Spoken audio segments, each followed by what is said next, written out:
Hello everyone, welcome to the channel. I hope कि आप सब बढ़िया होंगे और आपकी तैयारी भी बढ़िया चल रही होगी। ये वीडियो जो है स्पेशली जो बनाई जा रही है वो वार्डर की एग्ज़ाम के लिए बनाई जा रही है, जो अब 10 जून से स्टार्ट होने वाले हैं, आप सभी को पता है। और रही बात कि बच्चों को अभी से मतलब कि होता क्या है, नॉर्मली जब हमारा एग्ज़ाम आता है तो हमें सिर्फ़ और सिर्फ अपनी तैयारी पे ध्यान देना चाहिए, लेकिन फिर भी ना चाहते हुए भी ये सब हमें रहता है कि कहाँ एग्ज़ाम आएगा, कब आएगा, एडमिट कार्ड कब आएँगे।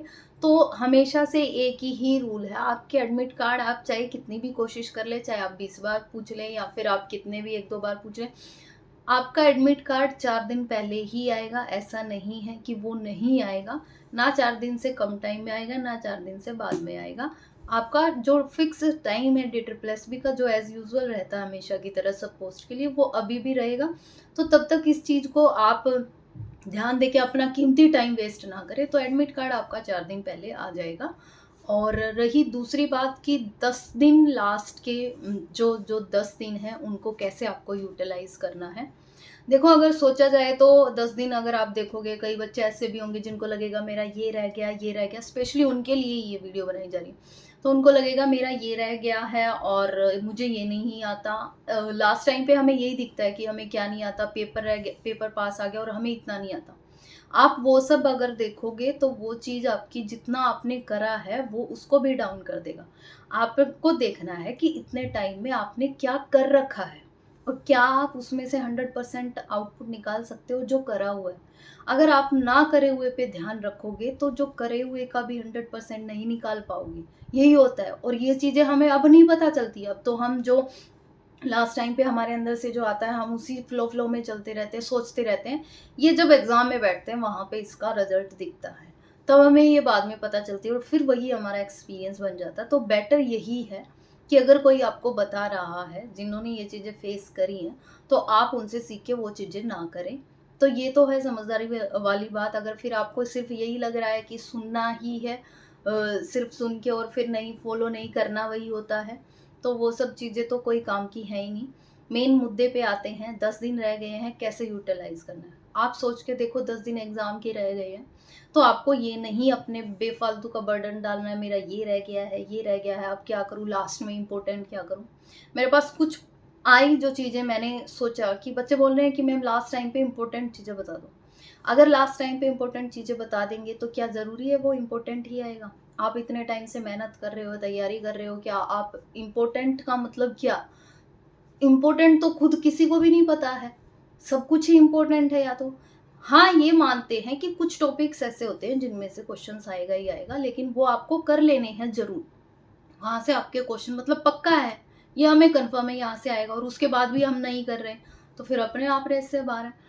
तो वो सब चीज़ें ठीक है, लेकिन करना तो हमें सारा ही है। तो आप ये सब बर्डन ना बनाएँ, ये नहीं होगा, ये नहीं होगा। आप आराम से बिल्कुल कूल।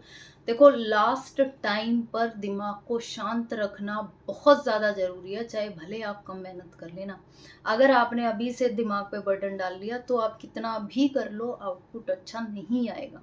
उसका तरीका एक ही है, सब कुछ भूल करके ये देख के मुझे क्या आता है, खुद को एनालाइज़ करना छोड़ दो। सिर्फ़ और सिर्फ़ अपनी तैयारी पर ध्यान दो। बहुत अच्छा तरीका बताती हूँ आप लोगों को। जो सिलेबस मैंने बनाया है, जो सिलेबस मैंने आपको दिया है, जो 3-4 वीडियो हमने डाली है, उस सिलेबस को आपको क्या करना है, वो सिलेबस जो इस तरीके का अगर आपने वो कर लिया ना, और ऐसा पॉसिबल है कि वो लास्ट के 10 दिन में हो सकता है। अगर आपने वो कर लिया, तो कन्फर्म आपका सिलेक्शन आपका पक्का है। करना कैसे है, मान लो मैंने सिलेबस दिया, रीज़निंग से उठाते हैं, जैसे मैंने रीज़निंग का सिलेबस दिया। आपको मैंने बता दिया ये टॉपिक और इतने मार्क्स का आएगा, तो वही टॉपिक से वही क्वेश्चन 20 लगा लो। मैंने आपको कंटेंट भी प्रोवाइड करवाया, हमने आपको कंटेंट भी दिया, पीडीएफ भी दी, उससे बाहर कुछ आना नहीं है। तो आप उस टॉपिक से 20 क्वेश्चन कर लो। अब आपको ये अपना टाइम खुद लगाना है कि एक दिन आपके पास है, आपको वो टॉपिक कितने टाइम में कवर करना है। आपको लग रहा है कि 20-20 क्वेश्चन करने में टाइम नहीं है और बच नहीं रहा दूसरे सब्जेक्ट के लिए, तो आप 5-5, 10-10 कर लो। लेकिन आपको ये तो रहे कि ये जो टॉपिक है इसके पीछे क्या चीज़ है, इसमें क्या। अब वो कुछ टॉपिक ऐसे हैं, टॉपिक बहुत ज़्यादा है लेकिन सबके पीछे एक कॉन्सेप्ट है। जैसे आपको एबीसीडी अल्फ़ाबेट जो होते हैं सबकी काउंटिंग टिप्स पे याद होनी चाहिए, तो आप अच्छे से कर लोगे। आपको नंबर्स के स्क्वायर वगैरह ये जब चीज़ें हैं थोड़ी, लेकिन इनसे क्वेश्चंस बन रहे हैं ज़्यादा। तो ये चीज़ों पे काम करो आप, वो प्रैक्टिस कर लो। दूसरी चीज़ आती है मैथ की। मैथ में ज़्यादा एक स्कोरिंग सब्जेक्ट है, रीज़निंग भी स्कोरिंग सब्जेक्ट है जहाँ पे आप पूरे-पूरे मार्क्स ला सकते हो। तो मैथ्स में कुछ नहीं करना, आँख बंद करके आपको आता है, नहीं आता है, सब भूल जाओ। अगर 1-2 टॉपिक आपको लगता है समझ, अब तो देखो आप, अगर आप लग रहे हो कि अब हम सीखेंगे और फिर करेंगे, तो वो टाइम बहुत कम है। लेकिन पॉसिबल है इतना ज़रूर, आपको एक बार उसको सीख लो, छोटी-सी किसी वीडियो से, शॉर्ट्स आजकल बहुत होती है, तो आप वहाँ से जाके एक बार सीख लो। फिर आप उसके क्वेश्चंस कर लो। 3-4 मतलब 10-15 भी क्वेश्चंस करोगे तब भी आपका हो जाएगा। प्रीवियस ईयर क्वेश्चंस आपको प्रोवाइड कराए जा रहे हैं, ग्रुप पे आपको हर चीज़ प्रोवाइड कराई जा रही है। अब अगर आप फिर भी भाग रहे हो, ये भी चाहिए, ये भी चाहिए, तो वो फिर मुश्किल हो जाए। आपको जितना दिया पहले एक बार उसको बार-बार रिपिटिशन में करो, वहीं से बहुत अच्छा पेपर होगा। ये बिल्कुल श्योरिटी है। दूसरी चीज़ आती है इंग्लिश के ऊपर। इंग्लिश में भी मैंने काफ़ी सारी चीज़ें ऐसी बता दी हैं, जहाँ पे आपके इम्पोर्टेंट चीज़ें, मतलब कि वहाँ से तो वो तो आपको छोड़ना ही नहीं है, उन पे काम करो। और फिर जीके हो गया, जैसे जो हमें लास्ट टाइम पे लगेगा कि ये चीज़ें, जैसे जीके में हिस्ट्री से हो गया, जैसे मॉडर्न हिस्ट्री, हिस्ट्री अपने आप में डिवाइड होती है, तो वहाँ से जैसे मेडिवल हिस्ट्री हो गया, तो इनमें से क्वेश्चंस आते ही आते हैं। आपके पॉलिटी पे क्वेश्चंस ज़रूर आते हैं, आर्टिकल वगैरह ये वाले क्वेश्चंस ज़रूर आते हैं, तो ये ज़रूर कंफर्म कर लो। मतलब ऐसा ना हो, और कुछ चीज़ें बहुत बढ़ने के बाद भी रह जाती है, वो सबके लिए रहती हैं, आप नए नहीं, ऐसा नहीं है कि हमारे साथ ही होगा, वो सबके साथ होगा। हिंदी में है, हिंदी में आप जैसे ही, अब ना आपको ये करना है लास्ट टाइम पे, सीधा एक-एक पेपर उठाना स्टार्ट कर दो, या वो आप मॉक से लगा रहे हो या फिर आप कहीं से भी कर रहे हो। एक पेपर कोई भी उठा लो, उसको करो। उसको करते टाइम जब आप देखोगे ये क्वेश्चन बन रहा है, ये बन रहा है, ये बन रहा है, आपका 20% पेपर हमेशा कॉमन अंडरस्टैंडिंग से बन जाता है। बचा काम किस पे कर रहा है? जो नहीं बन रहे हैं क्वेश्चन, तो वो क्वेश्चन आपने देखा ये नहीं बन रहा है, क्यों नहीं बन रहा है? उसी क्वेश्चन पे काम करो, उसी के क्वेश्चन उसी टाइम करके खत्म कर दो ना उसको, वो खत्म है वहाँ पे। फिर वहीं पे अब एक दिन कर दिया, नेक्स्ट दिन उनको छेड़ेंगे नहीं, तो वो बात बराबर। अगले दिन देखना जो मेरी कमी थी कल, क्या वो आज भी है, उसी पे अगले दिन काम करना है आपको। तो ये सब चीज़ें ऐसे ही हैं। अब सीधा एक काम करो, एक-एक प्रीवियस ईयर पेपर उठाओ, उसको लगाना स्टार्ट करो, उसकी अच्छे से प्रैक्टिस करो, उससे रिलेटेड क्वेश्चन करने की कोशिश करो। हिस्ट्री में इससे रिलेटेड आ गया तो उससे रिलेटेड 1-2 क्वेश्चन और कर लिए। अब बात आती है लास्ट टाइम पे बुक से क्या करें। इंग्लिश के लिए मैंने बता दिया था, नीतू मैम की बुक इनफ है, मोर देन इनफ है। वहाँ से आप सब कुछ भूल जाओ, सारी वीडियो सब छोड़ दो, बस एक ही कंटेंट रखो लास्ट टाइम पे। ये बहुत इंपॉर्टेंट है, अगर लास्ट टाइम पे ज़्यादा भटके ना तो गए काम से। तो आपको क्या करना है, वो बुक है, बुक से करो। और रीजनिंग के लिए जो मैंने प्रोवाइड कर दिया, उससे बाहर ना वीडियो की ज़रूरत है, ना कुछ भी ज़रूरत है, वो रीजनिंग के लिए मोर देन इनफ, बहुत बेस्ट है वो। रीजनिंग का वहाँ से करो। इंग्लिश की बता दी है। हिंदी के लिए लूसेंट की, देखो मैं खुद के लिए बता रही हूँ कि मैंने तो खुद पे लूसेंट से बाहर मैं नहीं गई थी, और वो उसी में मेरे पूरे मार्क्स आ गए थे। तो लूसेंट से जाके आप कर सकते हो, थोड़ी है लेकिन अंडरस्टैंडिंग है, वहाँ से आप वो कैब अच्छे से कर सकते हो। प्लस जो प्रीवियस ईयर है वो हम आपको खुद दे रहे हैं, आपको सिर्फ बुक से करना है। जो प्रीवियस ईयर मटेरियल वो तो हम आपको खुद दे रहे हैं, वो आपको डेली मिल रहा है। आपको ढूँढने की, भटकने की ज़रूरत नहीं है, सिर्फ़ वहाँ से पढ़ना है, ज़्यादा करो, आप उसको उतार भी लो, जो कि लिखते टाइम थोड़ा बहुत और माइंड में बैठ जाए, इतना मुश्किल नहीं है।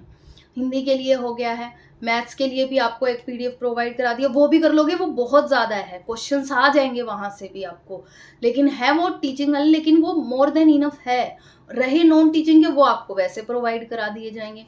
जीके पे बात आती है, जीके के लिए आप अभी लास्ट टाइम पे तो आप, वैसे तो बहुत सारे शोज़ होते हैं, तो आप 2 ही चीज़ें रखो, या तो लूसेंट की रख लो, उसमें से क्वेश्चंस पढ़ लो, वो भी काफ़ी इंपॉर्टेंट है। या फिर कोई भी जो मैराथन होती है, जो आपको लगे इधर-उधर आप चल रहे हो या कुछ भी है लास्ट टाइम पे, तो वो आप बार-बार पढ़ते रहो, तो इंपॉर्टेंट चीज़ें वहाँ से भी फँस जाएँगी। और प्रीवियस ईयर को तो छोड़ना ही नहीं है, वो आप वहाँ से करते रहो। पाँचों सब्जेक्ट की मैंने चीज़ें बता दी हैं। इतना ही रखो और इसी को करते रहो, मत इधर-उधर भागना ज़्यादा। अब टाइम चीज़ों को ढूँढने में नहीं, इधर-उधर भागने में नहीं, सिर्फ़ जो है उस पे बार-बार प्रैक्टिस करने पे लगाओ। देखो 10 दिन में भी पॉसिबल है एग्ज़ाम क्लियर होना, अगर आप सीरियस होके जो बताया उसी तरीके से करोगे तो।